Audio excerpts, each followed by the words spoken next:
I ate something dodgy yesterday. Oh no. Yeah, I don't know if you noticed, but I was like spewing in the bushes before we left.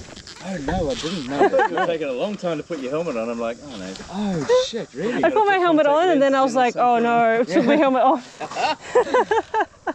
Good morning, my lovely people. It's Grace here, Bicadonia, and welcome to some of the less elegant details of life on the road. Yes, you might have heard that I wasn't feeling too fabulous this morning. I had eaten something a bit shady the day before, and whatever was in my stomach didn't want to stay there any longer. But I had no time to waste being ill. Instead, I had an appointment to go riding with two very excellent people from Siem Reap, Dean and Jethro. They were going to ride with me a little way out of town and send me on my way along some lovely red dirt roads. Now, this was particularly lovely of them because both of them are riding road bikes. So Jethro has a lovely Comet 650 and Dean was riding a Dominar 400. But I had just put new shoes on my beastie. Yes, I had a brand new set of D606s on the bike, and I was mad keen not to ruin those lovely new knobs by riding on the tarmac. No worries though, these guys are used to riding in Cambodia, and that means they're super good at dodging potholes on their road bikes. So off we went, and I was in for an absolute treat because Dean knows this area pretty well, and he led us down towards the King's Road, which is the old route that used to run across the country all the way to Angkor Wat. This is a 1,000-year-old dirt road lined with the ruins of beautiful temples. Even the bridges and culverts are pretty special. If you keep your eyes peeled, you'll see these lovely carved pieces of laterite rock. Now, these very substantial bridge balustrades were never actually finished, and you can tell by the roughness of the chisel marks on the rock. Evidence that bad project management is not a new problem. It looks like these were roughed out by the first crew, and the second crew, which was meant to come along and carve them and make them beautiful, well, it looks like they never showed up. 8 centuries later, and we're still waiting. I feel like all of my friends in construction are going to be able to sympathize with this. There's nothing like a bit of shady project management preserved in stone for the rest of eternity. Now, speaking of shady, I still wasn't feeling too hot after my little episode of food poisoning, and what I needed was electrolytes. Now, the best source of electrolytes is definitely a fresh coconut, but when we rocked up to this shop, we found the small shopkeeper was about 9 years old. Now, since we don't believe that 9-year-olds should be hacking away at coconuts with extremely sharp blades, we decided to do the labor ourselves. Here's Dean chopping away. One way or another, we'll get to the coconut water. Now, coconut water is a fantastic natural source of electrolytes. It's full of sodium and potassium and manganese and all of these good salts that you probably need if you've just spent the whole morning hurling your guts up. For reasons which I do not fully understand, it also tends to stay down a hell of a lot better than water or Gatorade or any other electrolyte concoction you may come up with. When in doubt, drink a coconut. In no time at all, I was feeling restored enough to admire motorcycles, and that's when you know everything's getting back to normal. Now, Jethro has a 2000 Hyosung. It's a 650 Comet, and it is a lovely little Korean copy of the Suzuki SV650. It is a lovely little V-twin machine. Now, I have a real spot of nostalgia for these bikes because I used to ride one in Sydney before I set off on this crazy world journey. It belonged to my friend, and he'd put Super Duke brakes on it and farkled it up, and it looked and sounded fantastic.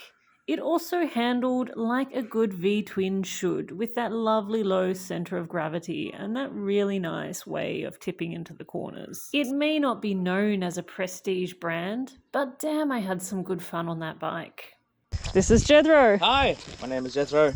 This is his sexy beast, the Yeah. Haisang. Yeah, 650cc. I love it. I used to ride one of these in Australia. Oh, really? Oh, right, yeah. Yeah. Absolutely beautiful. Aren't they fun? I mean, they're So heavy, but they're lovely and balanced. Yeah, absolutely right. Eh? Stand up Yeah. and ride around. I mean, I just love the sound of the V-twin when you open up as well. Yeah, that's I've had nice. it for a few months, but other than that, I'm absolutely in love with it. Absolutely in love with it. Brilliant. Yeah. Yeah, it's a nice bike. You've got your big block Shinko on the back. Yeah. That's all you need. Everything, tear up everything.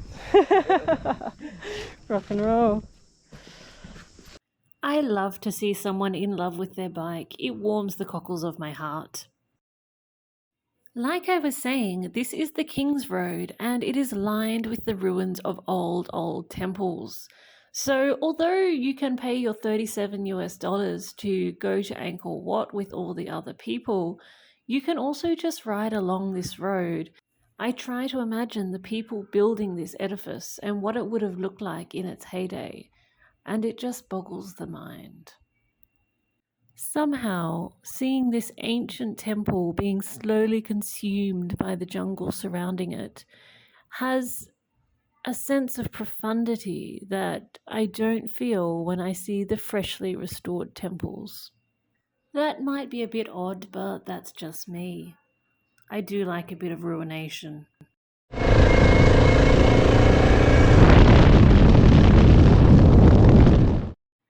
And that was it. With a rattle of the engine and the howl of the wind, I was back on the road again, solo again, barreling along the red and green landscapes of Cambodia. By this time, I was feeling considerably better, and finally, there was more standing between me and chundering than willpower alone. In typical fashion, I took this as a cue to make my life harder again. I switched my maps back to bicycle mode and started to look for the dodgiest trails I could find. Now, Dean had warned me not to go straight ahead on the King's Road after the next village because apparently this section of road is a series of really gnarly tracks. He told me that his friends ended up sleeping in a cowshed, having been defeated by this road once before. Of course, that made me want to give it a red-hot go, and I bitterly regretted that my Singaporean dirt biking friends had already departed. With a little bit of backup, I would definitely have tried to tackle it.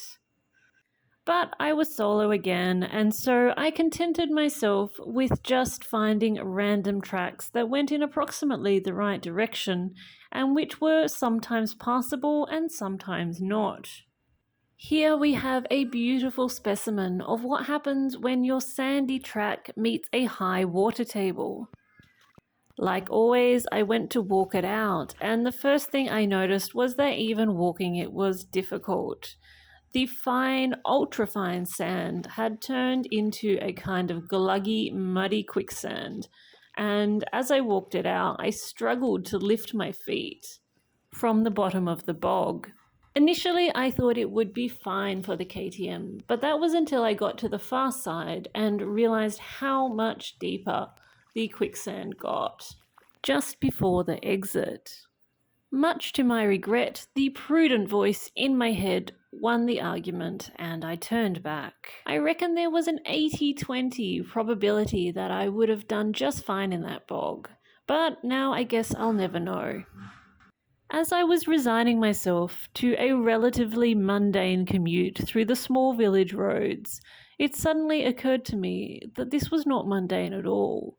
As I passed saffron-robed monks in the street and rode past the red boxes and the various stalls selling barbecued meat and random larvae, it occurred to me what a privilege it is that I've gotten to ride around these villages of Southeast Asia so very often that it now feels so familiar. I was getting tired, so I decided to head for the village where I was going to spend the night, and I envisioned a night of tranquility in the early rising, early sleeping villages of Cambodia. Oh, but how wrong I was. Plenty of things awaited me, but sleep was not one of them.